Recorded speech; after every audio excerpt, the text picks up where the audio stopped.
तो एक बार हम लोगों ने स्टेट को समझ लिया कि कोई भी थर्मोडायनेमिक सिस्टम में स्टेट क्या है और प्रॉपर्टी क्या है, ये हमें समझ में आ गया। ठीक है, अब मैं क्या करता हूं, कुछ इंपॉर्टेंट पॉइंट्स है वो थोड़ा डिस्कस कर लेता हूं रिगार्डिंग ग्राफ्स। तो अब इसमें हम लोग क्या करेंगे, कुछ इंपॉर्टेंट पॉइंट्स हैं, उस पॉइंट्स को हम लोग डिस्कस करेंगे। ठीक है, बहुत ज्यादा इंपॉर्टेंट है और ये जो भी रिलेटेड है वो ग्राफ से रिलेटेड है। तो अभी हमने ये जाना कि कोई भी थर्मोडायनेमिक जो सिस्टम होता है, अगर मान लो मेरे पास जो थर्मोडायनेमिक सिस्टम है,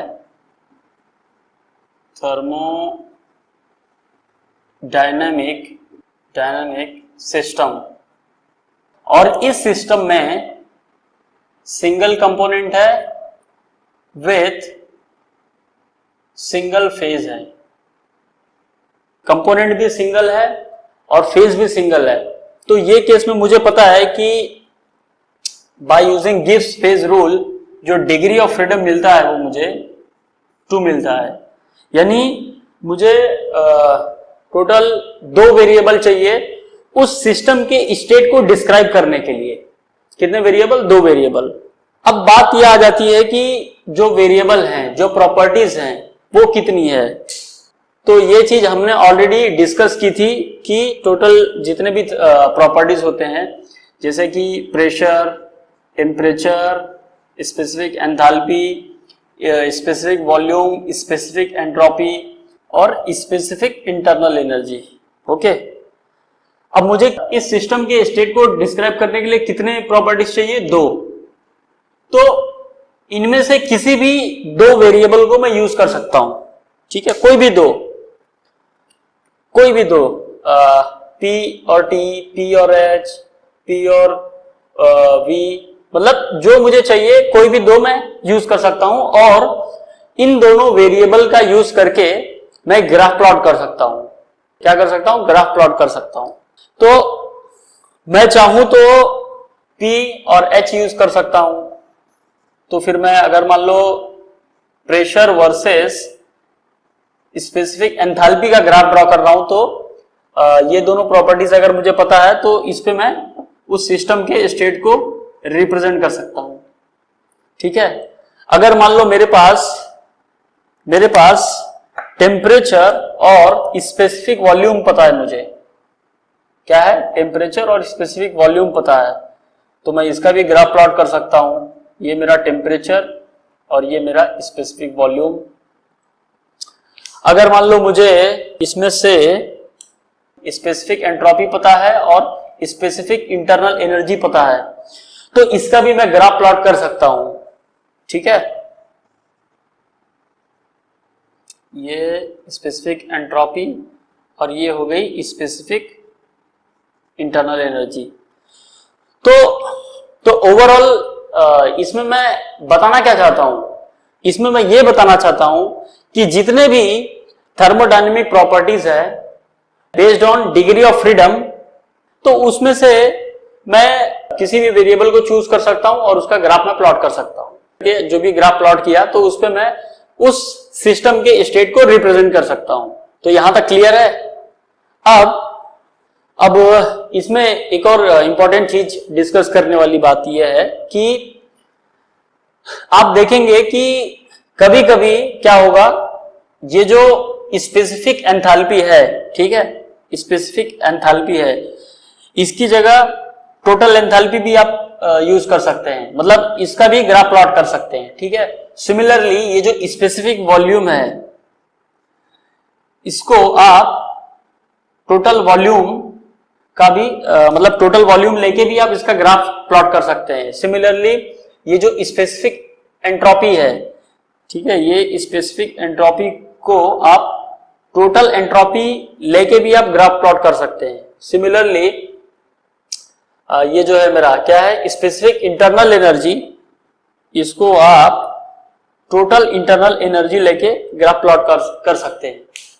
तो ओवरऑल इस चीज से मुझे क्या समझ में आया कि जो भी मेरे पास थर्मोडायनेमिक सिस्टम है based on number of component, based on number of phase. इससे मुझे क्या पता चला, इससे मुझे ये पता चला कि डिग्री ऑफ फ्रीडम क्या है, मतलब उस सिस्टम को डिस्क्राइब करने के लिए मुझे कितने प्रॉपर्टीज की जरूरत है। ठीक है, एक बार वो क्लियर हो गया। मोस्ट ऑफ द टाइम आप यही देखोगे कि दो प्रॉपर्टी से आपका काम हो जाएगा। जो भी सिस्टम से हम लोग डील करने वाले हैं उसमें आपको टोटल 2 प्रॉपर्टीज की जरूरत पड़ने वाली है। और ग्राफ अगर आप प्लॉट करोगे एक्स वर्सेस वाई का, तो उसमें भी आप देखोगे कि 2 वेरिएबल की जरूरत पड़ेगी। ओके, तो आपको जो भी वेरिएबल उसमें दिया है, कोई भी 2 वेरिएबल, वो उन दोनों वेरिएबल को आप सिलेक्ट करके ग्राफ प्लॉट कर सकते हो। तो ये चीज आपको समझ में आ गई। तो एक एग्जांपल के लिए मैं बताना चाहता हूं आपको।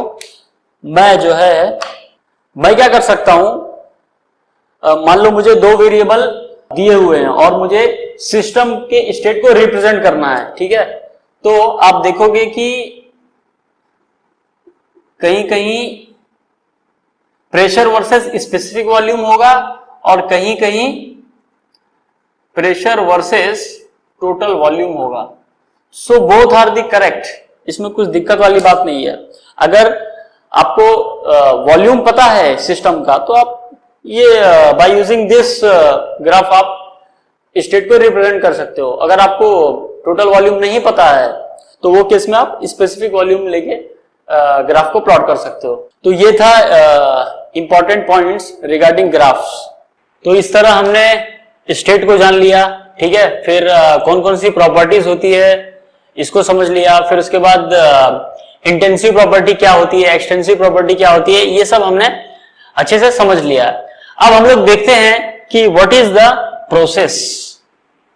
प्रोसेस क्या चीज है, इसको हम लोग समझते हैं। अब मैं क्या कर रहा हूं,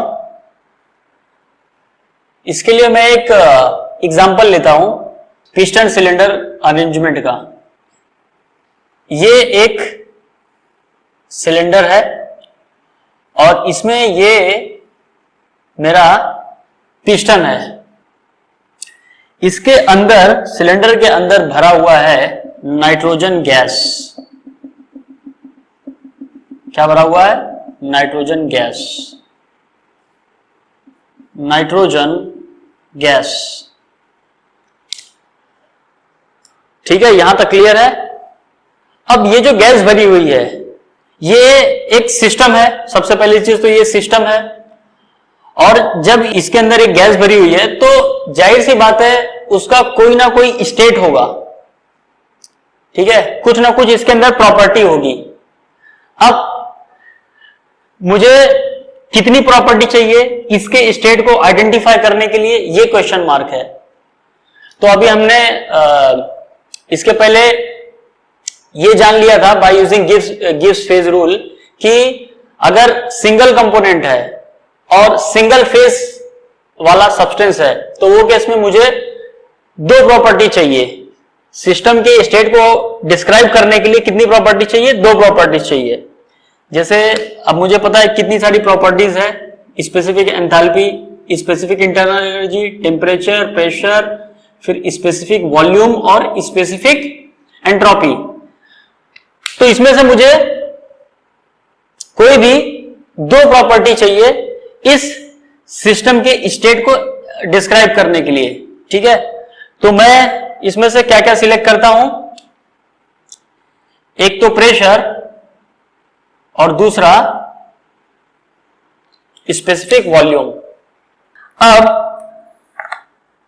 मैं क्या करता हूं, मैं एक ग्राफ ड्रॉ करता हूं।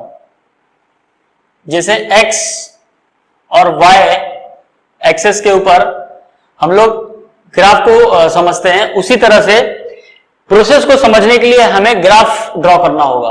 और वो कैसे होगा? वो इस तरह से होगा कि x एक्सेस पे मैं वॉल्यूम को रिप्रेजेंट करूंगा और जो y एक्सेस है उस पे मैं प्रेशर को रिप्रेजेंट करूंगा। यहां तक क्लियर है? ओके, अब आगे बढ़ते हैं। अब ये जो गैस है एक पर्टिकुलर स्टेट में है, लेट से स्टेट 1। कौन सा स्टेट? स्टेट 1। इसको मैं रिप्रेजेंट करता हूं यहां पे। ठीक है, स्टेट 1 ये हो गया मेरा प्रेशर P1 और यहां का जो वॉल्यूम है वो है V1। ठीक है, दिस इज माय स्टेट 1। अब मैं क्या कर रहा हूं, आप ध्यान से देखना इस चीज को। अब ये जो पिस्टन है, ठीक है, अंदर कुछ तो प्रेशर है इसके अंदर, तो क्या ये पिस्टन एज इट इज रुका रहेगा? नहीं। क्यों? क्योंकि अगर अंदर प्रेशर कम है और बाहर प्रेशर ज्यादा है तो क्या होगा, ये नीचे की तरफ मूव होगा। ठीक है, और अगर ये साइड में प्रेशर ज्यादा है और यहां पे प्रेशर कम है तो ये ऊपर के साइड मूव होगा। तो मैं क्या करता हूं कि इसको बैलेंस करने के लिए मैं क्या करूंगा, इसके ऊपर यहां पे स्मॉल स्मॉल मासेस को इस पिस्टन के ऊपर रख दूंगा। ठीक है, इस तरह से स्मॉल स्मॉल मासेस, और ये मास इस तरह से इस पिस्टन के ऊपर रखूंगा सो दैट ऊपर के साइड से जो प्रेशर एक्ट हो रहा है और जो प्रेशर नीचे से एक्ट हो रहा है दैट विल बी इक्वल। ठीक है, तो अब क्या होगा, अगर दोनों साइड का प्रेशर इक्वल है तो ये piston as it is position 1 पे होगा। ठीक है, अब आगे हमको क्या करना है वो हम लोग देखते हैं। अब मैं क्या करता हूं, इसमें से एक मास, एक पार्टिकल मैं बाहर निकाल लेता हूं। ठीक है, इस एक पार्टिकल को मैंने बाहर निकाल दिया यहां पे। ठीक है, निकाल दिया। अब जैसे ही मैंने इस पार्टिकल को बाहर निकाला, अब क्या होगा, ये पिस्टन स्लाइटली ऊपर मूव होगा। क्यों? क्योंकि इक्विलिब्रियम को अचीव करना है। ठीक है, अब ये जैसे ही थोड़ा सा ऊपर मूव हुआ, अब क्या हुआ, अब जैसे ही ऊपर मूव होगा क्या होगा, प्रेशर थोड़ा सा कम हो जाएगा और वॉल्यूम थोड़ा सा बढ़ जाएगा। मतलब अब मुझे दूसरा पॉइंट मिलेगा यहां पे। ठीक है, क्लियर है? ओके, आगे बढ़ते हैं। अब मैं क्या करता हूं, अब मैं फिर से एक दूसरा मास यहां से निकालता हूं और इसको मैंने यहां पे निकाल दिया बाहर। अब क्या होगा, अब फिर से ये जो पिस्टन है फिर ये थोड़ा सा और ऊपर मूव होगा, और जैसे ही ऊपर मूव होगा क्या होगा, प्रेशर जो है अंदर का वो कम हो जाएगा एंड वॉल्यूम क्या होगा, बढ़ जाएगा। तो ये यहां पे आ गया। सिमिलरली थर्ड मास मैंने फिर से निकाला, फिर से जैसे ही निकाला क्या होगा, प्रेशर कम हो जाएगा और वॉल्यूम बढ़ जाएगा। तो इसी तरह धीरे धीरे धीरे धीरे कर करके जितने भी मासेस थे वो पूरे के पूरे मैंने निकाल लिए। क्या कर दिया मैंने, पूरे के पूरे मासेस मैंने निकाल दिए। और हर एक मास को जैसे ही मैं निकालता हूं तुरंत पिस्टन की पोजीशन जो है वो क्या हो जाती है, चेंज हो जाती है। क्या होती है, चेंज हो जाती है। समझ में आ रहा है?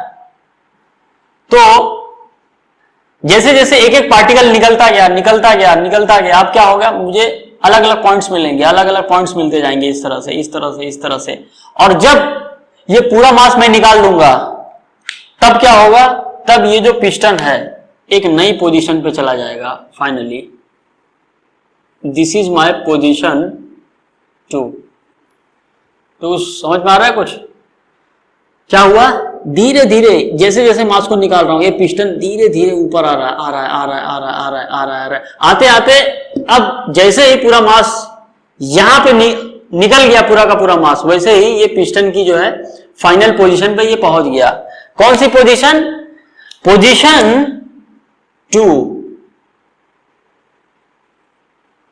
तो अब हम लोग फाइनली पोजीशन 2 पे पहुंच गए हैं। अब ये क्या हो रहा है, दिस इज पॉइंट 1 और ये फाइनल पॉइंट 2 और बीच में ये ढेर सारे पॉइंट। अब मैं क्या करूंगा, इस पॉइंट को मैं जोड़ दूंगा, इस पॉइंट को मैं ज्वाइन कर दूंगा। अब जैसे ही मैंने इस पॉइंट को ज्वाइन किया, अब मुझे ये क्या मिला, एक मुझे लाइन मिल गई। This line is called as process. समझ गए होगे, क्योंकि ये जो चीज है ये हमें पता होनी चाहिए, ये बहुत इंपॉर्टेंट चीज है। समझ में आ रहा है कुछ आपको? बहुत इंपॉर्टेंट चीज है, क्योंकि स्टेट को हमने समझ लिया ठीक है, लेकिन प्रोसेस को भी समझना जरूरी है। तो फाइनली मुझे पता चल गया कि ढेर सारे स्टेट्स को मिला के बनता है प्रोसेस। तो क्या मैं लिख सकता हूं कि number of state combines to form process। और ये भी मैं बोल सकता हूं कि series of state are called as process। series of states are called as process। अब क्या हुआ कि ये जो मेरा पिस्टन था, पिस्टन 1 से 2 पे मूव हुआ, लेकिन धीरे धीरे धीरे धीरे धीरे धीरे, very slowly very slowly very slowly. तो इसी स्लोली प्रोसेस को, इसी धीरे धीरे वाले प्रोसेस को बोलते हैं क्वाज़ी स्टैटिक प्रोसेस। क्या बोलते हैं? Quasi static process. या इसको यह भी बोला जाता है कि रिवर्सिबल प्रोसेस। तो कोई भी प्रोसेस जो धीरे धीरे होता है, एकदम स्लोली, तो यही कहलाता है हमारा quasi static process, reversible process. अब इसमें एक ध्यान देने वाली बात यह है कि मैंने इसमें प्रोसेस तो मैंने दिखा दिया कि 1 to 2 गया है, लेकिन इसमें सबसे जरूरी है कि एरो दिखाओ आप। Arrow is very very important. मेरा क्या हुआ, यहां पे जो सिस्टम का स्टेट है वो 1 to 2 गया है, तो मैं क्या करूंगा, एरो इस तरह से दिखा दूंगा, 1 to 2 गया है। अब यही अगर ऐसा होता कि पिस्टन पहले इनिशियली 2 पे था और बाद में धीरे धीरे वो नीचे मूव हो रहा है, नीचे मूव हो रहा है, नीचे मूव हो रहा है, मूव होते होते होते होते पोजीशन 1 तक आ गया, तब एरो कैसे होता? इस डायरेक्शन में एरो होता है, रिवर्स डायरेक्शन में। तो समझ में आया यहां तक क्या क्या चीज हमने डिस्कस किया? ठीक है, तो प्रोसेस मुझे समझ में आ गया। फिर प्रोसेस से मुझे क्वाज़ी स्टैटिक प्रोसेस भी समझ में आ गया, रिवर्सिबल प्रोसेस क्या है उसको भी मैंने समझ लिया। अब थर्मोडायनेमिक्स में क्या होता है कि जो भी हम लोग स्टडी करेंगे, ठीक है, जो भी कंसेप्ट सीखेंगे और जितने भी सिस्टम होते हैं उसमें जो भी प्रोसेस चेंज होगा, वो मेजॉरिटी जो प्रोसेस होगा सबका सब क्या होगा? Reversible process. इरिवर्सिबल की हम लोग इसमें बात नहीं करेंगे। क्यों? क्योंकि हमारा मेन ऑब्जेक्टिव होता है कि आइडियल सिचुएशन में प्रोसेस कैसे चेंज होगा और आइडियल सिचुएशन में क्या क्या पैरामीटर्स मुझे मिलेंगे वो आइडेंटिफाई करना बहुत जरूरी है। तो इसके लिए क्या करना पड़ता है कि जो मेरा प्रोसेस हो रहा है उसको मैं ये कंसीडर करूं कि प्रोसेस जो भी हो रहा है वो कौन सा हो रहा है? Quasi static process, reversible process. अब इस रिवर्सिबल प्रोसेस की खास बात क्या है? कुछ इसकी खास बात है, जरा उसको भी जानना बहुत जरूरी है। क्या खास बात है? ये जो प्रोसेस होता है ये होता है फ्रिक्शनलेस। ठीक है, फ्रिक्शन लेस होता है। मतलब इसके जब ये पिस्टन मूव हो रहा था ऊपर नीचे, वहां पे फ्रिक्शन था ही नहीं, और जहां पे फ्रिक्शन नहीं है वहां पे एनर्जी लॉस क्या हो जाएगा? 0। एनर्जी लॉस 0 हो जाएगा। This is my ideal situation, ideal case. ठीक है, अब जब रिवर्सिबल प्रोसेस है तो क्या कोई इरिवर्सिबल प्रोसेस भी होगा क्या? अब ये क्वेश्चन आ गया है। तो क्वेश्चन ये आ गया कि इरिवर्सिबल प्रोसेस क्या होता है? इरिवर्सिबल प्रोसेस क्या होता है? इरिवर्सिबल प्रोसेस को हम लोग एक्चुअल प्रोसेस भी बोल सकते हैं, एक्चुअल प्रोसेस भी बोल सकते हैं। अब मुझे एक बात बताओ आप लोग कि एक्चुअल कंडीशन में इस दुनिया में जितने भी प्रोसेस एग्जिस्ट करते हैं वो कौन से होंगे? रिवर्सिबल होंगे या इरिवर्सिबल होंगे? इरिवर्सिबल मतलब ठीक इसका उल्टा, मतलब non reversible are also called as irreversible process. बताओ मुझे, जो एक्चुअल इस दुनिया में जितने भी प्रोसेस हो रहे हैं क्या वो रिवर्सिबल होंगे या इरिवर्सिबल होंगे? तो इसका आंसर ये है कि जितने भी प्रोसेस एग्जिस्ट करते हैं वो पूरे के पूरे इरिवर्सिबल प्रोसेस होते हैं। इसका मतलब एक्चुअल में क्या होता है, एक्चुअल में हर एक जो भी सिस्टम होता है उसके अंदर लॉसेस होते ही होते हैं, और उसमें फ्रिक्शन को भी कंसीडर करना पड़ता है, क्योंकि फ्रिक्शन का इफेक्ट भी मुझे मिलता है, फ्रिक्शन इफेक्ट वी गेट। समझ में आ रहा है? तो अब सवाल यह उठ गया कि चीजों को मैंने जब स्लोली किया, ठीक है, मतलब एक स्टेट से जब दूसरा स्टेट चेंज हो रहा था, तो जब स्लोली हो रहा था, तो वो केस में तो मैंने ग्राफ बना दिया, ठीक है, ग्राफ मैंने ड्रॉ कर लिया। क्यों? क्योंकि मुझे हर एक स्टेट के बाद जो नेक्स्ट स्टेट है, अगला स्टेट, उसके पॉइंट मिलते जा रहे थे, ठीक है, ढेर सारे पॉइंट्स मिलते जा रहे थे, मैंने इसको ड्रॉ कर दिया।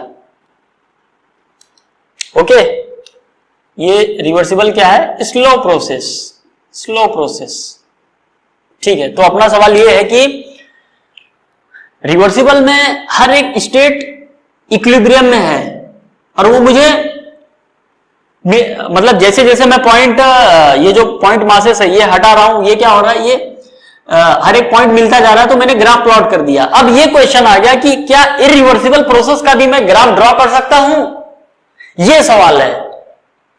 अब आप बताओ क्या होगा, क्या मैं ड्रॉ कर सकता हूं या नहीं?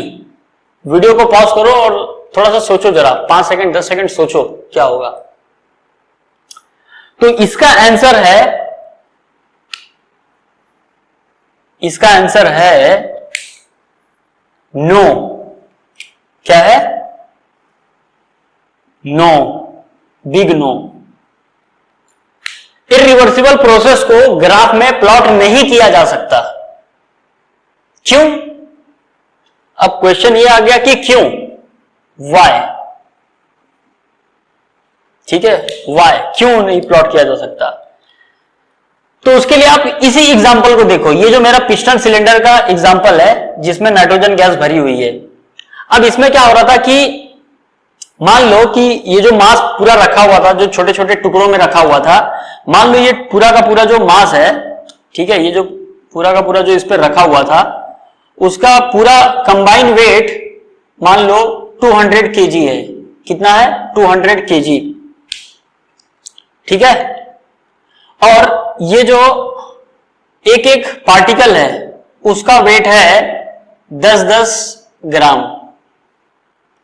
मतलब हर बार मैं क्या कर रहा था, 10 ग्राम निकाल रहा था, 10 ग्राम निकाल रहा था, तो अलग अलग मुझे स्टेट मिलते जा रहा था और मैंने इसको प्लॉट कर दिया। प्रोसेस था ये बहुत स्लो था, ठीक है, ये रिवर्सिबल वाला क्या था, बहुत स्लो था। लेकिन इरिवर्सिबल में क्या होता है कि प्रोसेस बहुत फास्ट होता है। कैसे? ये देखो कैसे, ये इंस्टेड ऑफ ये पार्टिकल मास एक कंबाइन बड़ा सा मास रखा हुआ है और उसका वेट है 200 kg। अब सडनली इसको हटा दिया मैंने, सडनली इस 200 kg मास को हटाया, तो क्या होगा, सडनली ये पिस्टन फटाक से पोजीशन 2 पे आ जाएगा। समझ रहे हो? अब जब पोजीशन 2 पे आ गया तो क्या बीच में कोई इक्विलिब्रियम वाले पॉइंट्स मिले मुझे? नहीं मिले, इक्विलिब्रियम वाले पॉइंट्स नहीं मिले।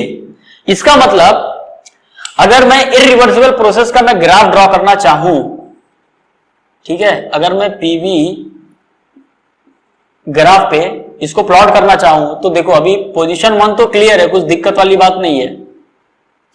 लेकिन जैसे ही मैंने 200 kg यहां से हटा दिया, यहां निकाल दिया, तुरंत ये सडनली 2 पे आ गया। बीच में तो इक्विलिब्रियम पॉइंट्स मिले ही नहीं, ठीक है, बीच में जो इक्विलिब्रियम पॉइंट्स थे वो तो मिले ही नहीं मुझे, क्योंकि बीच में इक्विलिब्रियम उसने अचीव ही नहीं किया, तो मिलेंगे कैसे?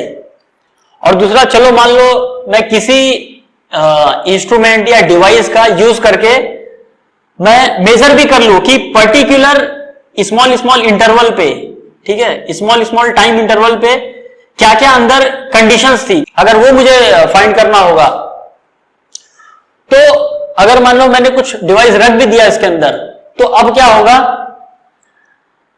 जो इरिवर्सिबल प्रोसेस होता है इसमें क्या होता है कि प्रेशर जो है इनसाइड द गैस वो यूनिफॉर्म नहीं होता। अब यूनिफॉर्म कैसे नहीं होता ये देखो, जैसे मैं सिंपल सा एक डायग्राम ड्रॉ करता हूं, इससे आपको क्लियर हो जाएगा। दिस इज माय पोजीशन 1, ठीक है। अब ये जो है, ये जो गैस भरी हुई है अंदर, ठीक है, ये जो रिवर्सिबल प्रोसेस है इसमें क्या हो रहा था कि पूरा का पूरा जो गैस है, पूरे गैस का सेम प्रेशर था, सेम टेम्परेचर था। ये केस में क्या हो रहा है, ये जो रिवर्सिबल प्रोसेस वाला केस है इसमें क्या हो रहा है कि all particles have same pressure and temperature, ठीक है। लेकिन जैसे ही हम लोग बात करते हैं इररिवर्सिबल प्रोसेस की, ये जो इररिवर्सिबल प्रोसेस है इसमें क्या होता है, at a particular instant pressure and temperature are not same. मतलब अगर यहां पे मुझे टेम्परेचर मिल रहा है 25 डिग्री सेल्सियस, तो यहां पे मुझे मिलेगा 30 डिग्री सेल्सियस, यहां पे मिलेगा 26 डिग्री सेल्सियस, यहां पे मिलेगा 27 डिग्री सेल्सियस। समझ रहे हो? मतलब सिस्टम के अंदर ही इक्विलिब्रियम नहीं है, वो अलग अलग टेम्परेचर, अलग अलग प्रॉपर्टी लिया हुआ है। तो उसको प्लॉट कैसे करोगे? अगर सेम होता तब तो मैं उसको प्लॉट करता। जब पूरा का पूरा अलग अलग है, हर एक पॉइंट पे अलग अलग टेम्परेचर, अलग अलग प्रेशर मिल रहा है, तो मैं प्लॉट कैसे करूं? कर ही नहीं सकता मैं। समझ रहे हो? तो इसलिए यही कारण है कि ये जो इरिवर्सिबल प्रोसेस है इसको हम लोग ग्राफ पे प्लॉट नहीं कर सकते, इस प्रोसेस को। समझ में आया आपको? हाँ, तो रिवर्सिबल हो गया slow process, and actual process जो है यानी इरिवर्सिबल प्रोसेस, ये हो गया फास्ट प्रोसेस।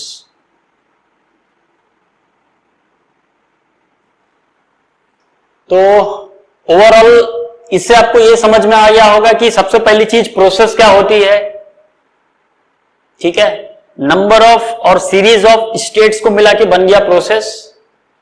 फिर उसके बाद प्रोसेस में भी मैंने एनालाइज किया कि रिवर्सिबल प्रोसेस क्या होता है, इरिवर्सिबल प्रोसेस क्या होता है। फिर मुझे एक चीज समझ में आ गई कि रिवर्सिबल प्रोसेस को ही ग्राफ पे प्लॉट किया जा सकता है, इरिवर्सिबल प्रोसेस का ग्राफ पे प्लॉट नहीं किया जा सकता। उसका सिर्फ इनिशियल और फाइनल स्टेट पता कर सकते हैं हम लोग, और इरिवर्सिबल के केस में सिर्फ इनिशियल और फाइनल मुझे स्टेट पता चलता है, बीच का कुछ पता नहीं चलता है, ठीक है। ये हो गया। दूसरा चीज, अगर मैं रिवर्सिबल प्रोसेस की बात करूं तो जैसे जैसे स्मॉल मासेस में ऐड कर रहा था, ये रिमूव कर रहा था, तो हर एक स्टेट जो है वो इक्विलिब्रियम में अचीव करता जा रहा था। क्या कर रहा था? इक्विलिब्रियम अचीव करता जा रहा था। मतलब ये जितने भी पॉइंट्स मिल रहे हैं मुझे, ठीक है, ये जितने भी पॉइंट्स मिल रहे हैं यहाँ पे, जो भी इनफाइनाइट नंबर ऑफ पॉइंट्स हैं, सब के सब इक्विलिब्रियम अचीव कर रहे थे। क्या कर रहे थे? इक्विलिब्रियम अचीव कर रहे थे। तो इसीलिए तो मैं प्लॉट कर रहा था। अब इक्विलिब्रियम अचीव कर रहे थे, इसका क्या मतलब होता है? इसका यही मतलब होता है कि प्रेशर, टेम्परेचर जो है through out the system is same, और बोल सकते हैं यूनिफॉर्म। लेकिन इरिवर्सिबल का क्या? कुछ भी यूनिफॉर्म नहीं है, प्रॉब्लम ही प्रॉब्लम है इसके अंदर। और इसी इतनी सारी प्रॉब्लम की वजह से जो है, इसका जो स्टडी करते हैं हम लोग इरिवर्सिबल प्रोसेस का, ये हो जाता है डिफिकल्ट। ये इतना इजी नहीं होता, ये डिफिकल्ट होता है। इसको एनालाइज करना ही डिफिकल्ट होता है। इसीलिए हम लोग रिवर्सिबल प्रोसेस को स्टडी करते हैं, और बेस्ड ऑन दैट कोई भी सिस्टम को हम लोग डिजाइन करते हैं। तो आई होप आपको ये process, reversible process, irreversible process सब अच्छे से समझ में आ गया होगा। और अगर आपको इसमें भी कुछ डाउट है तो नीचे कमेंट में अपने क्वेश्चन को पोस्ट करो, मैं उसका रिप्लाई देने की कोशिश जल्द से जल्द करूंगा, ठीक है।